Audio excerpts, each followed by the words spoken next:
ഞാൻ ഏർവാടിയിൽ പോയപ്പോൾ ഏറ്റവും കൂടുതൽ ആൾക്കാർ എന്നോട് പറഞ്ഞെന്തെന്നറിയോ, കരഞ്ഞുപോയി. പലരും വന്നിട്ട് ഉസ്താദെ നിങ്ങൾ വഴുതു പറയുമ്പോ സിഹിറിനെ കുറിച്ചൊന്ന് പറയണം. ഉസ്താദ്, ഈ ചെയ്യുന്നവർക്ക് 101 രൂപയും ഒരു വെറ്റിലയും മതി, അല്ലെങ്കിൽ ഒരു മുട്ട മതി. മുട്ടയാണല്ലേ ഇപ്പൊ ഏറ്റവും കൂടുതൽ. ഇല്ല, അള്ളാഹു കാക്കമാറാകട്ടെ. എന്റെ പ്രിയപ്പെട്ട സഹോദരങ്ങൾ, ഒരു ഉസ്താദിന്റെ മകളെ കണ്ടു. 10ാം ക്ലാസ് +2 1ാം റാങ്ക് വാങ്ങിച്ചു. ഫസ്റ്റ് ക്ലാസ്, സെക്കൻഡ് ക്ലാസ് ഉള്ള ആളാ ചെയ്തത്. അവിടെ ഇങ്ങനെ ഓടി നടക്ക.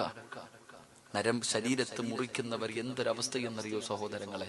ഒരിക്കലും സിഹിർ ചെയ്യല്ലേ പെങ്ങളെ. സിഹിർ ചെയ്യുന്നത് വൻപാപവാ. ഇങ്ങനെയുള്ള പെണ്ണുങ്ങള് ഒന്ന് പോകണം ഏർവാടിയിൽ. അവിടെ പോയി നിന്ന് നീ കാണണം പെങ്ങളെ, എത്ര ചെറുപ്പക്കാരികളായ പെൺകുട്ടികൾ. എത്രയോ. എനിക്ക് ഏറ്റവും വിഷമം, കാസർഗോഡുള്ള എനിക്കറിയുന്ന ഒരു മനുഷ്യൻ 2 നിലയുള്ള കൊട്ടാരം പണിതിട്ടിട്ടുണ്ട്. പക്ഷേ കുടുംബസമേതം അവരുടെ ചെറിയ റൂമിനകത്ത്, ഒരു ബാത്റൂം പോലും നേരെയില്ലാത്ത റൂമിനകത്ത് മാസങ്ങളായിട്ട് കിടക്കുകയാ. എങ്ങനെ കഴിയുന്ന നമുക്കിത് ചെയ്യാൻ?